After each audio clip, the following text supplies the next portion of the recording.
SSM's Wednesday Global Africa program brings to you our news stories, exclusive reporting, and SSM perspectives on the day's top news. Plus, the inside scoop on Africa's most important developing stories. Join us on Wednesdays, 11 a.m. West African time.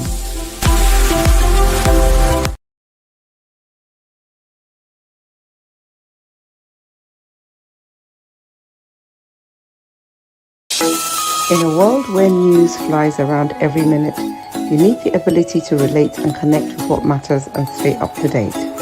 Schengen Story Media News Echoes program is Africans in Diaspora and at Home's leading English news network, one of the most trusted, respected sources for news updates on current affairs as they affect global Africa.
SSM's Wednesday Global Africa program brings to you our news stories, exclusive reporting, and SSM perspectives on the day's top news.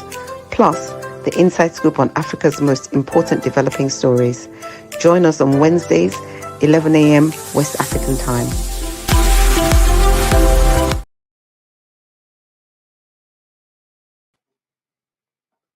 Yes, we are here. Good morning, good day to you viewers around the world. My name is Magodwin Iwejuwa, and we're here on our Wednesday African update. Joining me also from faraway country under is our man Wale Olaitan. Wale, you're welcome to this beautiful Wednesday. I know it's midnight, it's almost midnight there. Yeah, just after 10, my local time. But I've got all the time for you to be here. So Thank you. Yeah. Thank you. Viewers, want to apologize for the small delay in time. This technology can be very funny. When you're about to do something, you just have some small, those what they call glitches. Wale, welcome once again. It's 2026. Wale, this time last year, there was this protest going on. I know we didn't talk about this, but I just want us to look back at exactly this time last year. Nigerians were grappling with hunger. A lot of people were going out on the street. They were using the word "ebinkpawa," a Yoruba word for "we are hungry." But it's faded. It's not. We don't seem to. It's not in again. Is it that the economy is improving, or people just the protests weren't working? There was no point shouting "ebinkpawa." Wale, what could you say could be happening? Are they enduring the situation, or the economy has improved so far? Yeah, thank you. This is a very important economic topic, and I try to be, factual when I talk about something around the economy. I try to reference the experts in faith. Obviously, you're talking about economics, you're talking about the macroeconomics, which is the bigger, the national level kind of economics, and you talk about the micro level, which is the household or individual level that measures individual consumption, demand and supply, and prices of commodities. So I did a small survey around December on this topic. On another program that I do. I sent, one of the girls to the street of Lagos around that Christmas just to interview people randomly about the cost of items compared to the same time last year. And I would say majority of people that, that young lady spoke with on the streets, it was random, kind of talking to people randomly. I would say about 90% of them spoke that things have improved slightly in terms of, cost of items, gari, rice, pepper, and everything. That was from that little studies. But also, I had a look at your report, published by the World Bank. So they published this report. They call it Nigeria Development Updates, which is a biannual, report, just giving just a snapshot of the state of the economy. So the last one was published in October 2025. They publish it twice a year, every 6 months. In that report, it indicates that Nigeria has made substantial progress in microeconomic stabilization. In other words, in terms of the macroeconomy, the country has made improvement, and we've had many international experts, including Dr. Kojo Iweala, when sometime she said the same thing when she visited President Tinubu sometime last year. But of course, the report also made reference to the fact that despite the key progress made, or the substantial progress made in the microeconomics level, the report indicates that the stabilization gains have yet to substantially improve the living standard of the people. So that on one hand, the macroeconomic standards progress very well. But when it comes to the household economy, the individual, mother and fathers, feeding their kids, that what we are seeing is that it hasn't made substantial progress in improving the quality of lives of the people, especially around poverty and high cost of inflation in terms of cost of commodities. And it offered two kind of recommendation, to the government to one, reduce the food inflation, and also the number two is to strengthen whatever social safety net to protect the poor people. Yeah, so those are the two key things that I can remember from that report, that reducing, food inflation and to improve safety nets for the people, especially the most vulnerable of the people. So my concern is that in the part of the world that we live in, we have social safety nets that are provided by the governments. In Australia, they call it Centrelink, where people that are Centrelink, that's what we call it in Australia. People that are doing it tough within the economy or within the social economy, arrangements, they do get access to Centrelink payment. I know they have different names for it across the globe. Yeah. But my key issue is that I'm not exactly sure how this is being implemented, because that's one of the World Bank's recommendations. An acknowledgement that the macroeconomic level is doing well, but that is just sometimes abstract on paper. The real part is when people that is what, yes, absolutely. That is what I always say here too. Paper and assumption of data and all of that could just be numbers. I mean, you want to see people really living the life the numbers say, Presently, like you did your survey with a young media girl in Nigeria, I did similar too. In fact, I had to pay to do that.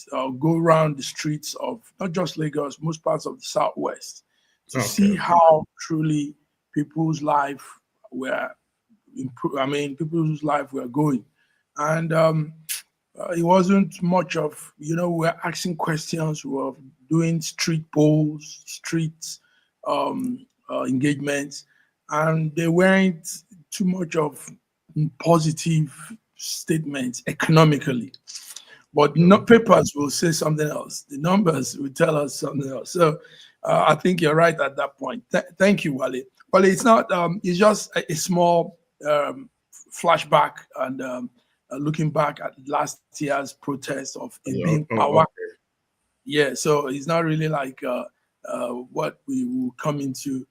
Maybe later we could come into these topics too, because these are people's lives. Yeah, and I think what we can just advocate for more on the program is that the report I read about the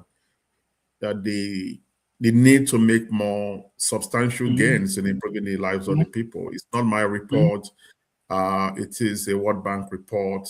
And the way I see it is that people are ready to jump on the good side of any report by World Bank and other organizations, depending on who you are talking to. And people are also ready to jump on the negative one, depending on who you are talking to. But the report has said two things: that we're making progress in terms of macroeconomics. Everyone with basic understanding of basic economics that we all did in secondary school, that to make improvement in the microeconomic level, you have to do well in the macro level. So we're doing well in macro, then government must, by all means, try very hard to improve on the microeconomics so that the Baba and Iya can go to the market and buy commodities. All right. Let's bring in somebody that also did similar research. Is a lady right now in Lagos, and BD is a media guru. BD, you're welcome to Wednesday Update. Are you there, BD? BD, you need to connect your. Okay. Good morning. Yes. Yes, BD. So, hello, BD. Good morning, BD. Yes, you're welcome. BD, we were just talking about some of those topics. Yeah, good morning. Good morning, BD. Nice to meet you. Yes. BD, we were talking about some of those issues we raised last year. We did a flashback on the, it was exactly this time last year. We had that talk of Ebim Power. BD, can you hear? Can you? Okay. Ebim Power was the protest last year. So we're saying, is it that there is now food? Like the Yorubas, you say, is it that there's now food to eat, or people got tired of protesting and they're just going by? BD. Hello? Yes, we can hear you. We can hear you. Go ahead. BD, go ahead. Okay, I think some slight small network thing there. Okay, while she fixes her internet, let's go ahead with some other issues. Yeah, Wale. The president awarded a title. In fact, it's one of the highest titles in Nigeria so far. The GCON. The GCON is the Grand Commander of the Order of Niger. Is a title for people that have done big things economically, politically, and otherwise in Nigeria. So he now awarded this to Gilbert Shaguri.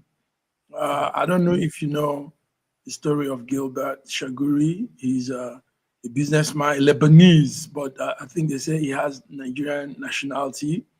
I think he was born in Nigeria or something. So anyway, he was born in Lagos. He was born in Lagos, yeah. Yes, so tell us, what's your take on that, giving him this highest award in the land? Yeah, it's a very interesting topic. Like, as a Nigerian living in diaspora for as long as I've lived, I know that when people have contributed, to whatever society that they live, they deserve to be honored if they've done something, to be recognized. So from that point of view, I have no issue whatsoever in the Nigerian government, recognizing anyone, because there are many Nigerians that we have celebrated that have been recognized globally in America, in Canada, in Italy, everywhere. So on one, my take on this is that the GCON is the second highest kind of award in Nigeria, often offered to vice presidents, Senate presidents, and Speaker of the House, and retired judges of the Supreme Court. These are the people that are honored GCON in Nigeria. This honor has been given to Shaguri on his 80th birthday. He was born in 1946 in Lagos, so he's a Nigerian by every account. The president in that statement said they give it to him in recognition of his contribution to economy, more specifically around his hospitality business and employment of people and other areas. These are positive things, but we cannot really discuss Shaguri in isolation without referencing his past. It was linked to, the worst dictator of our times that we can think of. It was strongly linked to Abacha. Was one of Abacha's, strongest allies. Yes, and with that level of involvement, it was linked to money laundering under Abacha. And from as far as I can recall, he had to pay some return in a substantial amount of millions of dollars to Nigeria, as part of a deal that he made some years back, because he was linked to money laundering and some of the money taken from our Commonwealth, to many banks across Europe as Abacha handsman. So the question and it's not only in Nigeria that's had a few other cases related to laundry and all that. Is that the same thing in Switzerland and some other places? So the question for me around that, knowing that he's a Nigerian, someone that was born in 1946 in Lagos, He has every right, like whatsoever, and he has made his own contribution as well, which you cannot dispute. But it's very linked to the current president with Mr. President Tinubu. They are close allies. Even the controversial Calabar, Lagos Calabar Highway, is awarded to one of his companies. Okay. Yeah, is awarded to one of his companies. So exactly, that's where I'm coming to. Okay, well, let's see if BD can hear us also. BD, can you hear? Can you see us? Can you hear us? BD. Okay, I think she's still. BD, can you hear me? Can you hear Wale speaking? Oh dear. Yeah, for whatever reason. Okay. Yeah, I think it's the network. It's okay, but yes.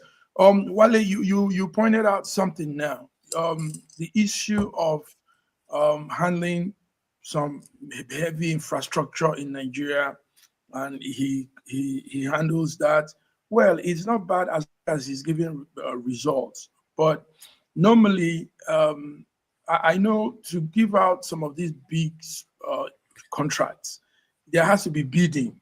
Is that not so? It's not a automatic one person gets it because he gets it.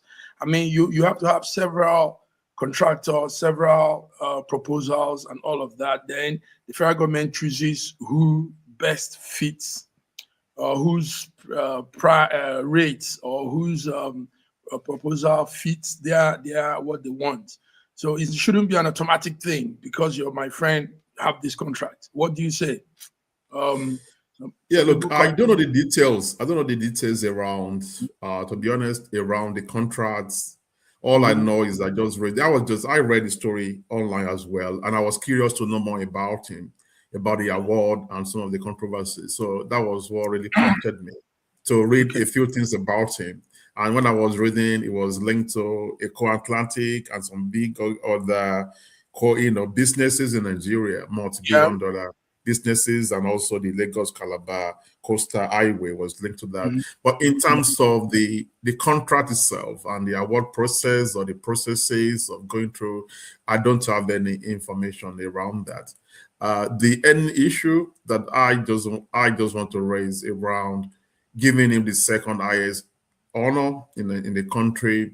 Yeah, there's no doubt he's made contributions as a businessman. He's 80 years old.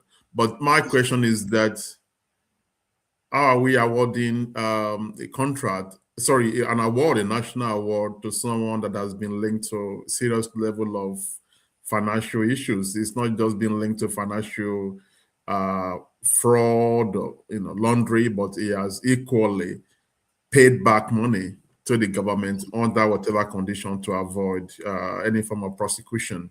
So that is the issue that I have, that amongst every other people that we can give a national award, is this the most competent person? I don't really have the answer, but it's just on one hand, he has made his contribution to the economy. We cannot deny that based on the businesses he has grown over the years. But on the other hand, he's also a man that is linked seriously to financial crimes and laundry, and he has paid some money back to Nigeria, millions of dollars of money that he paid back to Nigeria. Right. So you don't pay any money back to anyone if you haven't done anything wrong. So. Good take there. Good viewpoints, Wale. Let's help our viewers that are joining. We're discussing Wednesday African update. Tinubu awards. One of the highest award in Nigeria, GCON, is the Grand Commander of the Order of Niger, and he has awarded it to an industrialist, Gilbert Shaguri is his name. He said he has made some economic contributions to Nigeria. So we are discussing this. We're saying, is this, does he really deserve it? Yes, it's been given. We are not taking it back from him, but I mean, we're looking at the situation around him as a renowned businessman and industrialist, Gilbert Shaguri. This award was given on his 80th birthday, and it's a big one. So, Wale, you made some real strong points there. Somebody that, even though he's a citizen, as he say, but somebody that has some past issues that were not too clear, and recognizing him like this also added to the fact that a lot of businesses, a lot of infrastructures in Nigeria are done by his company. He handles it. Well, it's not something. It's not hidden. They make it known. It's not like it's a hidden thing. So it's not a guest talk. It is known that he has handled a lot of infrastructures in Nigeria. So, but we're looking at all of this and measuring it up with that level of award, so that that award doesn't become very common. That award doesn't begin to look like a thing anybody can get if you do one little thing. So, Wale, good one. Thank you very much. Let's move on, Wale. Wale, right behind me is Switzerland, and the Davos moment is here. I know you follow the World Economic Forum annual meeting they do have. So Davos is here, and a lot of business gurus, a lot of companies, head bosses will be coming to the Davos to make their presentation, talk about the future. And one major personality is Trump, obviously. Trump is coming, and one of the speeches he'll be making is how he's going to take Greenland. We know that story. And he's coming to meet his allies that don't agree with that whole plan. Do you think that the Greenland issue with Trump will work? Trump looks like he's really pushing on anything he wants to do. But what do you say about this Greenland, United States taking another territory, another country? Wale? Yeah, well, how can I say? It is unprecedented, in history. As far as I've been following international politics, I've never seen anything like this before. Even sometimes I've got to remind myself that it is real, that it's not. It's not like I'm working there's a movie or a fake story somewhere. I sometimes got to remind myself. And for him to be doing this, not just with anyone, but with his allies in Europe, the NATO allies, and he's threatening everyone that they will take it, and there's nothing they can. If you have to look at it militarily, even though many European countries, they've sent military forces to Greenland and all that, but if the United States is determined to take Greenland, which from every indication appears that they are determined, it appears that it's made that point strongly that for national security, not just for America security, but for global security, that it is in their best interest of the world for the United States to take over Greenland. The most interesting part of it for me is I'm just hoping to see how Europe will actually react to it. Maybe Europe will just allow itself to be walked over by a very powerful United States, or Europe in one way or the other will fight back. I don't know. Like we all know, even growing up as kids, we all know. Yeah. Well, it's African discussion day, so I'm bringing it now to Africa. Don't you think this could spiral into some European countries coming back again to want to hold down some African countries? Do you see something like that? And they would justify themselves with Trump taking over Greenland. Do you see anything like that? Yeah, it is a very interesting perspective, Mark Godwin. Very interesting perspective, because that's why I say it is unprecedented, and we go into a territory that no one has ever experienced before. So if what we are saying is that might rules the world, if that is what we are saying, if that is what Trump presidency is all about, that even though we know United States is powerful, but we've never seen, in my lifetime, I've never seen any president of the United States that exactly want to use that power for us to know how powerful United States is. So if his gospel is that if you have the power, you can do anything, then I will go with your theory that if he's able to take over Greenland, maybe some of the other colonial powers, maybe they could return to Africa. You can see France not really letting go most of its former colonies in Africa, like most of the Francophone countries in Africa. They are still one way or the other under, France, until recently when we had coup in, in Mali, in Burkina Faso. France was controlling their resources anyway. So if Trump decides to do what he wants to do, there's nothing really stopping the other European countries as well, either to come and directly or indirectly take over most of the resources. Yes. Take over some of the resources, because as we have seen in many instances, when you see a lot of African countries are forming in a great partnership with China and Russia. But with what I've seen, with what we've seen recently with Venezuela, we know that America, they will say whatever they want to say, but I don't think China really want to fight with anyone. China just want to do business. I don't see Russia really want to get and fight and support any country against the America. They haven't done it. They haven't done it when US attacked Iran. They talk all the talk. They didn't fire any. They didn't fire any missile against America. Okay, let's see how the Greenland issue plays out. So, viewers, we're talking about Davos. Davos is here in Switzerland, and the World Economic Forum is going on. There discussions will be going with global world businesses, tech companies, all of them, European powerhouse will all be there, converging, engaging, looking forward into addressing global issues and setting our priorities. And mainly, we know Trump is coming to convince them on how and why he has to take another country. So let's see how that plays out. Yes, Wale, let's go on with more stories.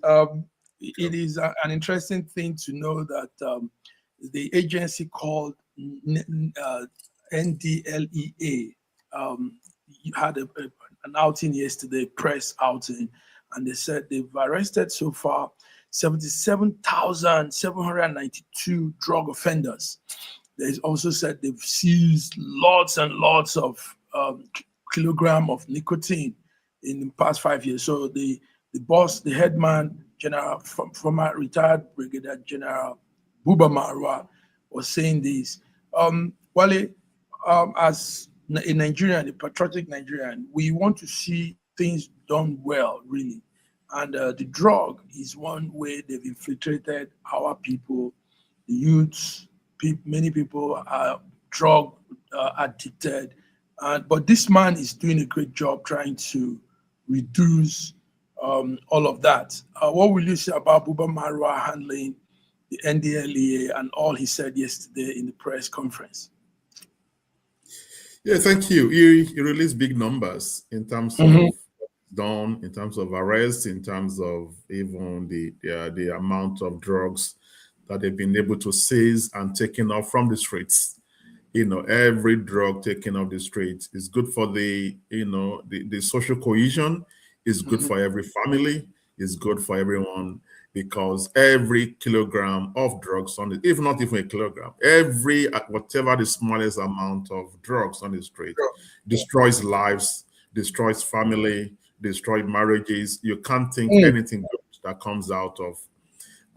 So for me, it is a positive thing. It is a clear sign against local and transnational drug smuggling networks that Nigeria is not a safe haven for drug traffickers, that Nigeria is not just whatever they think Nigeria is, maybe a jungle that they can just do whatever they want to do and make money and get away with it. I think that's a clear message that retired General Buba Marwa has shown to our people. So it is a positive thing. And also, I try to look at the bigger picture. The bigger picture in anything around, crime and stopping transnational crime is just that you actually disorganizing organized crime. Yes. That is the bigger message for me, because the drug traffickers and all that, they are part of a big network of organized crime. And for what we know about organized crime is one big area where they make money from one area. They do what they call cleaning process. They make money from crime or criminal activities, and they turn that money into a clean business. So, but you have to track the source of that wealth to see where that money came from. And that is the bigger picture. So whatever money they are making through drug trafficking or whatever, they probably made it from other areas. In many cases, they use it to fund terrorism, in many cases, or other forms of kidnapping, abduction, to be able to make money. So they are linked to many, many things. For any government to fight that, war, I mean, if I may call it war against, drug traffickers and drugs, I think it is a good thing, and we should look at it from the very basic form of, criminal justice and what it serves. The purpose is to make a bit of retribution. Those that have been arrested, they should be tried and sent to jail. There's concept. I'm just trying to remember the core concept. There's retribution. There's incapacitation. Once they've been arrested and jailed, they are not going to have the capacity to do it again, or they're going to decrease their capacity significantly. And it will serve as deterrence to others not to do it. So Thank you very much. So viewers, we are talking about the impressive work the NDLEA, that's an organization that is into that is National Drug Law Enforcement Agency. And yesterday they were giving out their work so far, what they've done so far, how they've arrested drug offenders, seized hundreds and hundreds of kilograms of narcotics that have been brought into Nigeria.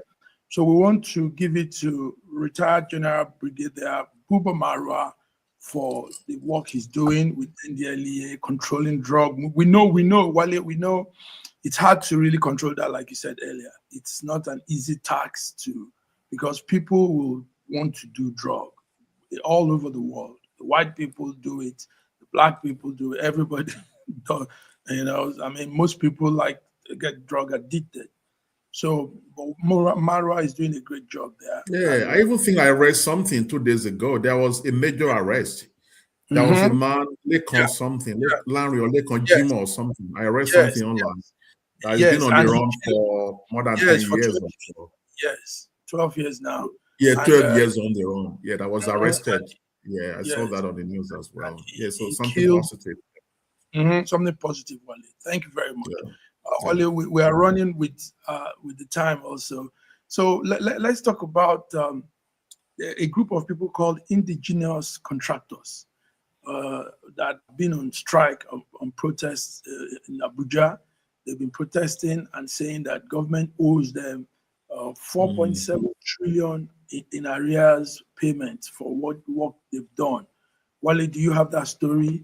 Indigenous. I didn't know there were a group of people called indigenous contractors. That's an interesting tag. Yeah. What about that, Wale? Yeah, it is an interesting one. It's sad that people have done executive projects for government, and based on what they said, that some money were actually earmarked in the 2024-25 budget to be paid to these contractors, to these indigenous contractors, but for whatever reason, they weren't paid their money.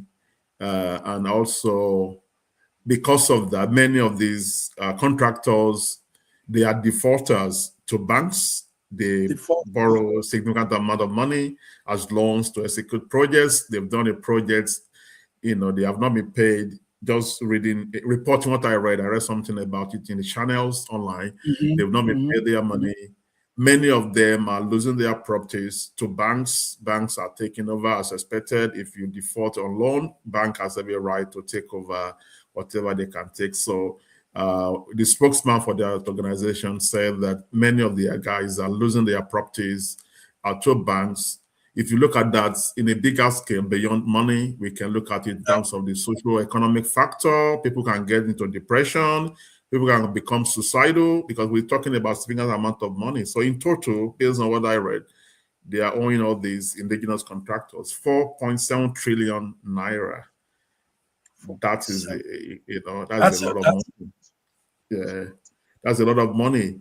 I read that last month that President Tinubu became aware and he set up a committee to look into this and make sure, these guys, are paid their money.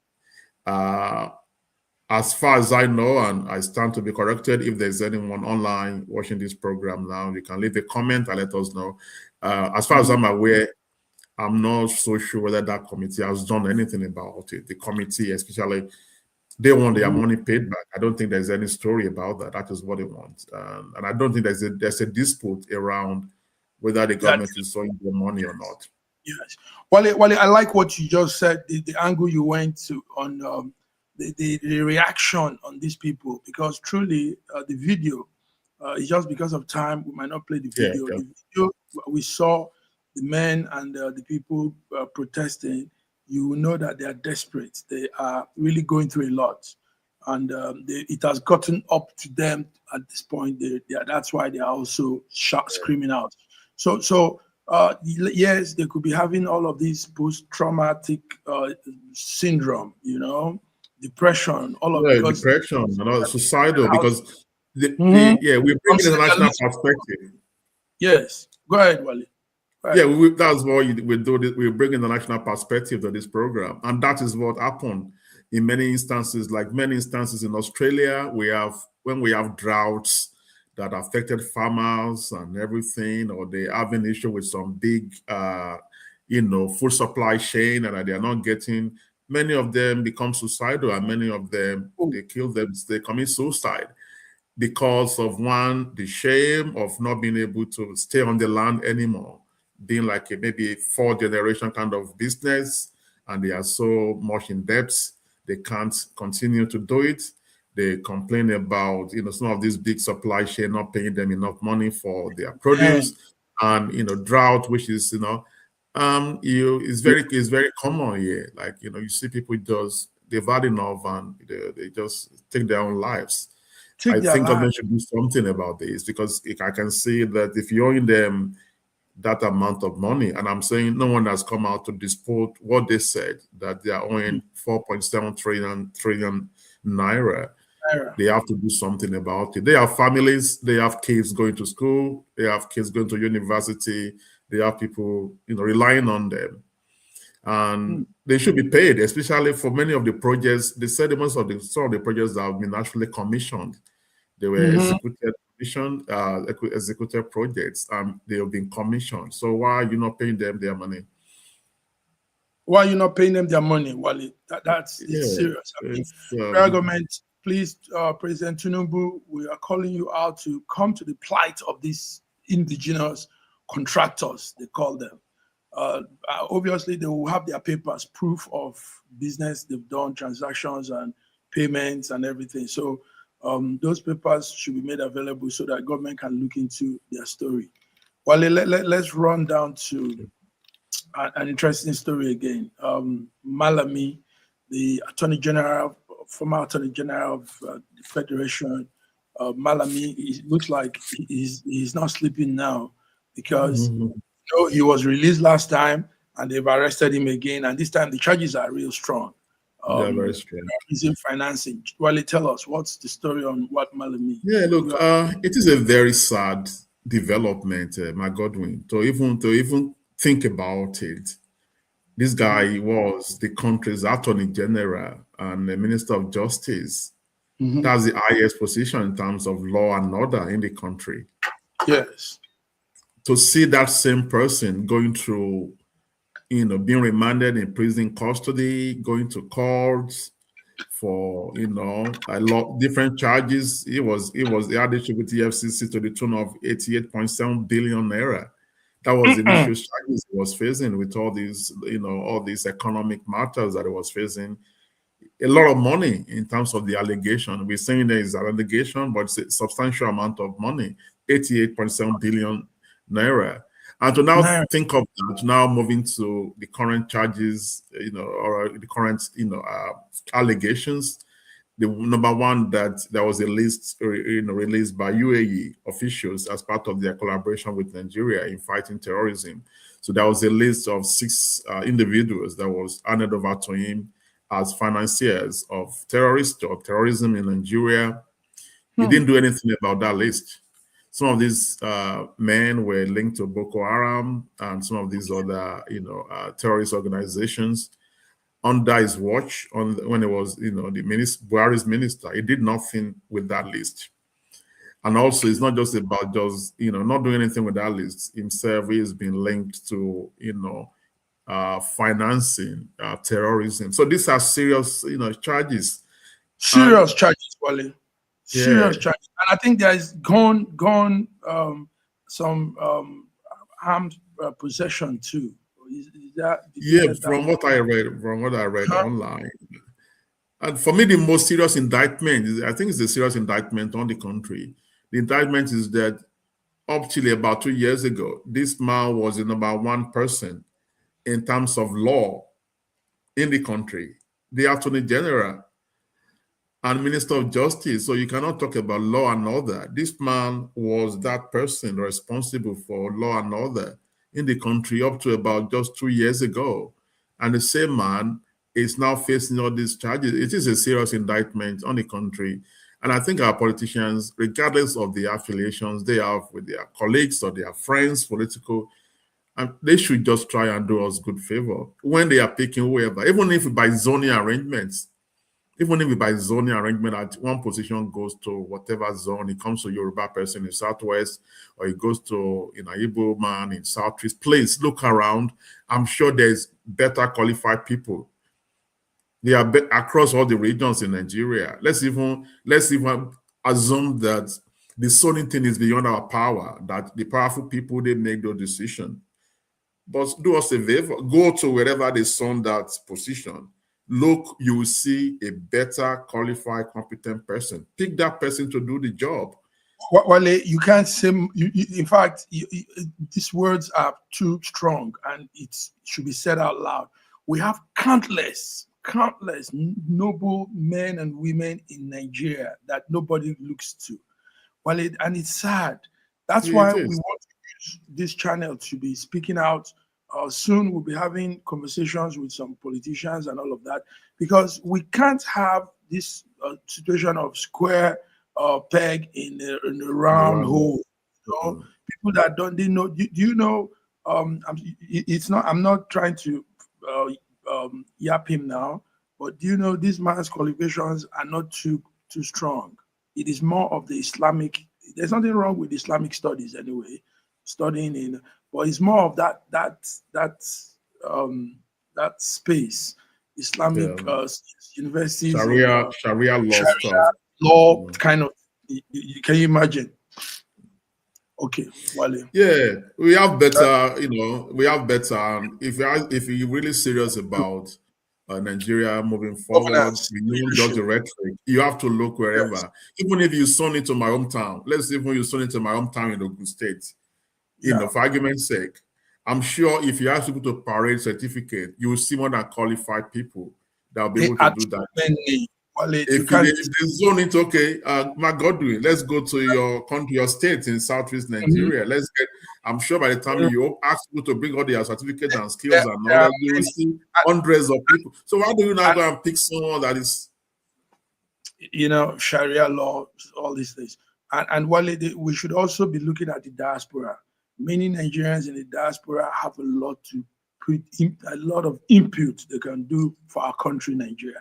So the federal government should be looking at all of these aspects and not just one group of people, because he's also, remember, he's the former president, the late President Buhari's in-law. He's married to the daughter. So, that's how it is. Nepotism and tribal sentiment, all of that adds to how our governance, our leadership runs.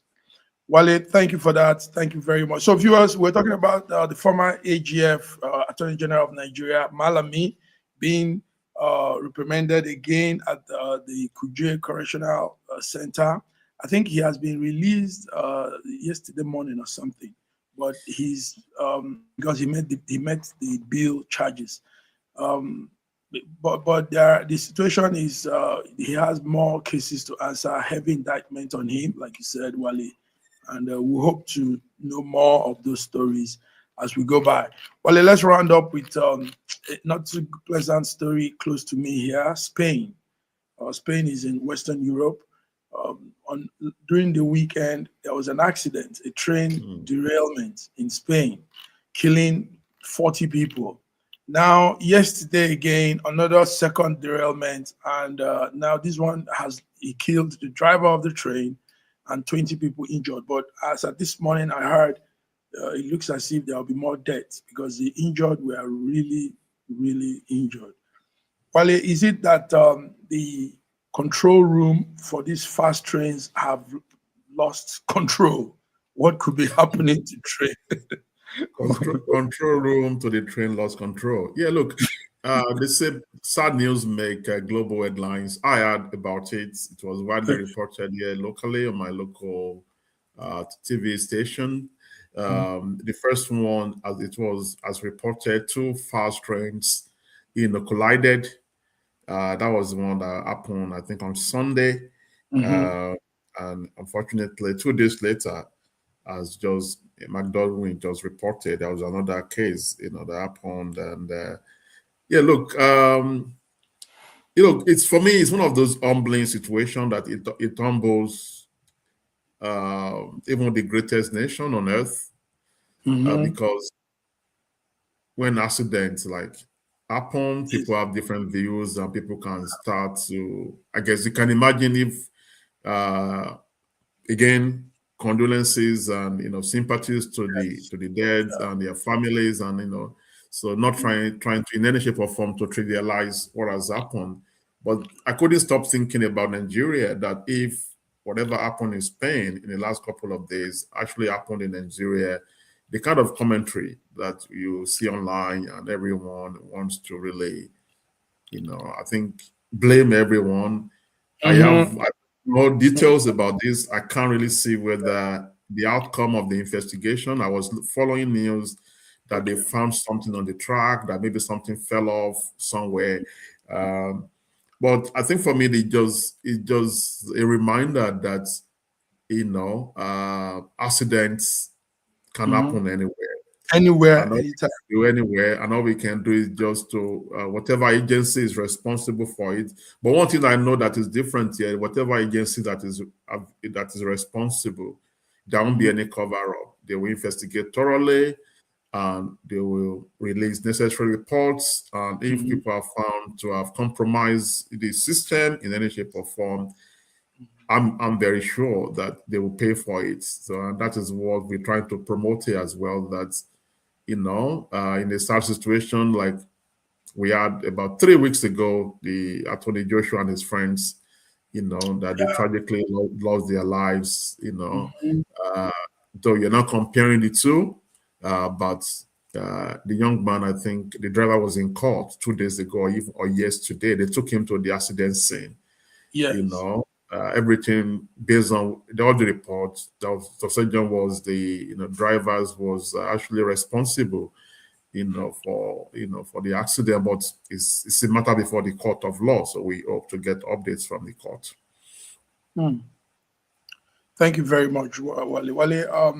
I think we've done our time, even though there was a small time lag there, but you've done the most important subject we have for today. So, viewers, this is it. Wednesday Global Africa update. Wale in Melbourne, Australia, and Mark in Milan, Italy. Wale, is there any news from your corner that we probably need to hear? Is there anything coming? Any other thing you want to add? Maybe by the time we meet next week, there's Australia Open, which is the first Grand Slam of the year, going on. That's so I love tennis as well, but I've had so many things going on in the past week or so. I haven't really had time to really sit down. But when it gets to the big ones, towards by the time it gets to the maybe by the second round or getting to the round of 4, maybe I'll start paying more attention. So it's a big one. It's the first Grand Slam of the year. We have two young guys, that they're really trying to get to win the men's single. We have Sinner, And we saw Naomi Osaka coming in a very special attire. She was looking like she was going on a wedding.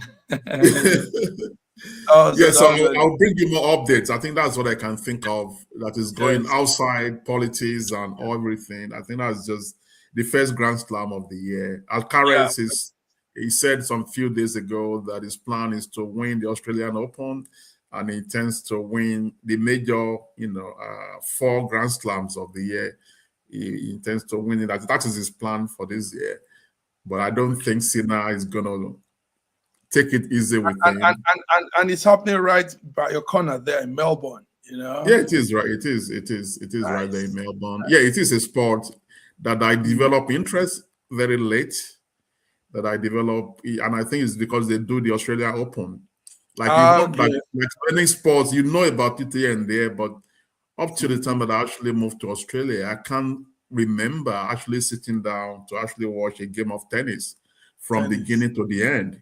I can't recall doing that. But when I moved to Australia many years ago, and either you like it or not, from late December, they do all these small events building up to the major Grand Slam. Sometimes you had no choice than just to sit before the telly. And interestingly, my wife, she doesn't like sport, nothing. Even soccer that everyone jumping around. She's a Nigerian like me. She doesn't like it, but she pick interest in tennis just like that. And that really motivated me. Yeah. You guys in Melbourne. Anyway, I've been following tennis from secondary school back in Africa. I've loved it's one of my favorite sports too. Okay, interesting. Yes. But too many activities these days don't make us follow it as much. Well, I think you being in Melbourne will be a good one for tennis, the Australian Grand Open that starts the year. So viewers, this is it. We have come. Wale Olaiton right there in Melbourne, Australia, and I'm here in Italy, Milan, Italy.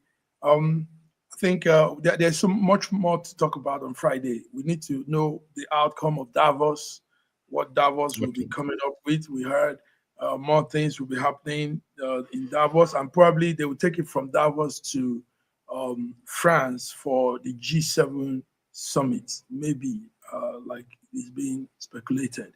So, but until then, have a beautiful week. Wale, any words for your viewers? You have some of them. Yeah, thank you. And I guess back to my viewers, my own show footprints. I've been sharing everything we do here. I've been sharing with them online just for them to know. We're getting global attention, and we continue to use our voices. And again, I'm grateful for the opportunity to add my voice to your voices on your special program. And I hope this will take us to bigger things. Bigger things, Wale.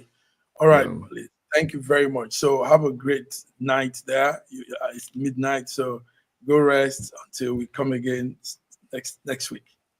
Thank you. God bless you all. Bye-bye. Okay. Bye.